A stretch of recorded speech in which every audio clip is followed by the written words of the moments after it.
नमस्कार मित्रों, spiritual journey से मैं reiki grand master Munish Sharma. और आज हम बात करेंगे एक मेडिटेशन जो कि ब्रह्म कुमारी में करवाया जाता है। बहुत पावरफुल है लेकिन वो बहुत अधूरा है।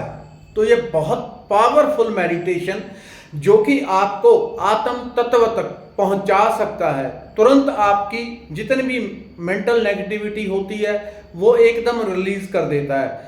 चिंता, डिप्रेशन जितनी भी है उसको बाहर निकाल के आपको एक अलग ही खुली हवा में सांस देने वाला ये मेडिटेशन है। लेकिन जो वो करवाते हैं वो भी काफी अधूरा है। अधूरा इसलिए क्योंकि जो काम 1 महीने में हो सकता है उसको करने में 1 साल 2 साल लग जाते हैं। कारण ये है वो मेडिटेशन इस तरह से जिसमें जो कि नॉर्मली ब्रह्म कुमारी में करवाया जाता है, वो बैठ के चिंतन करते हैं जिसको कहते हैं ध्यान, धारणा, समाधि। वो मेडिटेशन करवाते हैं, मैं आत्म तत्व हूं, मैं आत्मा रूप हूं, मैं आत्मा रूप हूं। तो समस्या यहां पे आती है जब कोई व्यक्ति अपने आप को आज तक, यदि वो 30-40 साल या 50-60 साल का है और आज तक अपने आप को वो शरीर ही समझता है, तो शरीर से एकदम छलांग आत्मा तक नहीं लग सकती।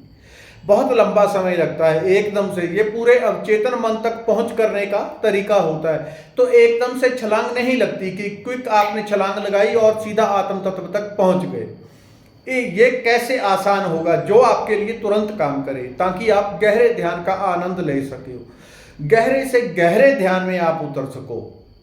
इसके लिए जरूरी होता है पहले वो भ्रांति टूटना कि मैं शरीर हूं।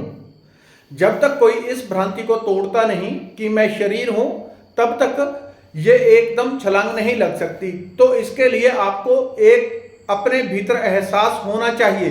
वो कैसे होगा? तो समझें, याद करें, थोड़ा मन के ऊपर एक हल्का सा बोझ डालें।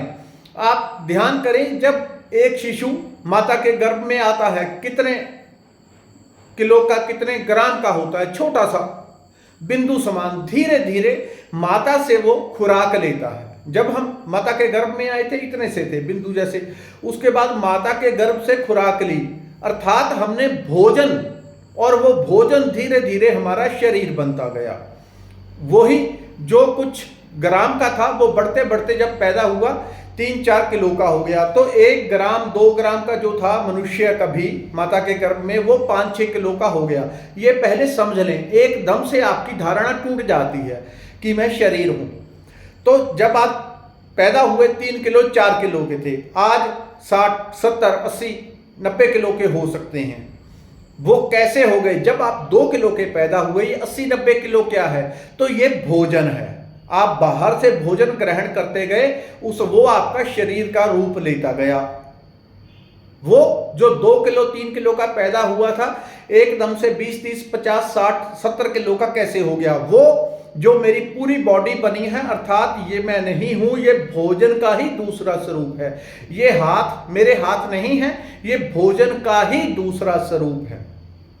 जो मेरा पूरा शरीर है ये केवल भोजन के कारण है। यदि 4 दिन भोजन ना किया जाए तो ये शरीर रूपी भोजन कम होने लगता है, कमजोर होने लगता है। तो इसका अर्थ ये हुआ कि मैं शरीर नहीं हूं। जब आपको इतनी बात समझ में आती है, आप इतना बहक जाते हो, इतना समझते हो कि मैं माता के गर्भ में इतने ग्राम का आया था और इतने किलो का हो गया, अर्थात ये पूरे का पूरा मैं नहीं हूं, बल्कि ये भोजन का एक रूप है जो कि चलता फिरता इंटेलिजेंट रूप है, परमात्मा ने, प्रकृति ने बनाया हुआ। जब आपको ये समझ आ जाती है तो शरीर का बोध टूट जाता है। मैं शरीर हूं, वो आपका बोध टूट जाएगा।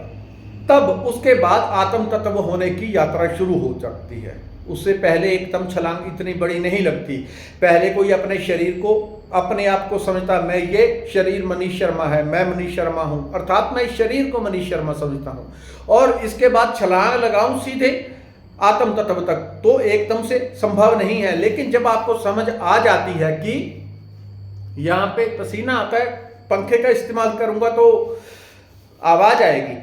अच्छा, तो जब आपको ये समझ आ जाती है कि ये पूरा भोजन का रूप है, तो आत्म तत्व तक छलांग लग जाती है। जब आपके भीतर ये समझ विकसित हो जाती है, ये पूरा शरीर आत्मा रूप है, ये भोजन का रूप है, तब आपकी एक भ्रांति टूट जाती है। यहां से आपको समझ आती है, भीतर तक त्रेड़े आ जाती हैं, बिल्कुल क्रैक पड़ जाते हैं, रत्ती रत्ती जैसे टूट जाती है, एकदम से होश आती है, ओह ये तो शरीर पूरे का पूरा भोजन है, मैं ये नहीं हूं, फिर मैं कौन हूं। उसके बाद मेडिटेशन का वो रूप शुरू होता है जो कि वहां पे करवाया जाता है। बहुत सारे लोग और भी करते हैं उसको। वो सीधा बैठ के बोलते हैं मैं आत्म तत्व हूं, मैं आत्म तत्व हूं। कैसे आत्म तत्व हूं? अभी तक शरीर थे 5 मिनट पहले आपने पूरा अपने आप को अपना शरीर ही समझा हुआ था। 5 मिनट में आप आत्म तत्व नहीं हो जाएंगे, बहुत लंबा वर्ष लग जाएंगे, बहुत लंबा समय लग जाएगा। तो जब आपको समझ आ गई मैं शरीर नहीं हूं, ये शरीर भोजन का टुकड़ा है, उसके बाद ये जब आपके भीतर एक नई समझ का विकास होता है, तब उसके बाद बैठ के आप ध्यान करें थोड़ी देर के लिए, बहुत मिठास के साथ, बहुत शांति प्रेम के साथ, अपनी थर्ड आई के ऊपर मिठास के साथ ध्यान लगाते हुए चिंतन करें, मैं आत्म रूप हूं, मैं आनंद स्वरूप हूं, मैं आत्मा रूप हूं, मैं आनंद स्वरूप हूं।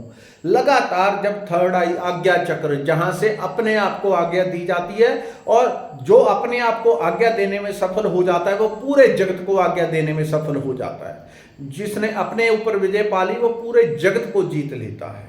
लेकिन अध्यात्म जीत का नहीं, हार का, पूरी तरह सरेंडर, पूरी तरह हारने का काम होता है। लेकिन समझ के लिए आपको इसी तरह से समझाएगा, तो इसी तरह से इसी भाषा में समझा रहा हूं कि आज्ञा चक्र के ऊपर जब आप निरंतर एक विचार को प्रवाहित करते हैं, मैं आत्म रूप हूं, मैं आत्म रूप हूं, मैं आत्म रूप हूं, मैं आत्मा हूं, तो यहां से, क्योंकि अब आप शरीर नहीं रहे, आपको होश आ गई, जिसको मैं आज तक, अभी तक 5 मिनट पहले तक अपने आप को मैं शरीर समझता था, ये शरीर मैं हूं, वो भ्रांति टूट गई। क्योंकि ये तो रोज रोज जो भोजन इकट्ठा किया है वो आपके भीतर इकट्ठा हुआ है, तो वो भ्रांति टूटती है, फिर आत्मा तत्व हूं, वो आपकी यात्रा शुरू हो सकती है। उसके बाद जितनी देर आपको मेडिटेशन करना हो, थर्ड आई के ऊपर ध्यान लगा के मैं आत्मा रूप हूं, मैं आत्मा रूप हूं, मैं आत्मा रूप हूं, निरंतर चिंतन करें। जब निरंतर चिंतन करेंगे आपके भीतर कुछ ही दिनों में, हफ्ते 10 दिन 20 दिन में अपने आप आपको एक शांति, आनंद, एक बहुत गहरा चेंज अपने भीतर मिलना शुरू हो जाता है। धन्यवाद, नमस्कार।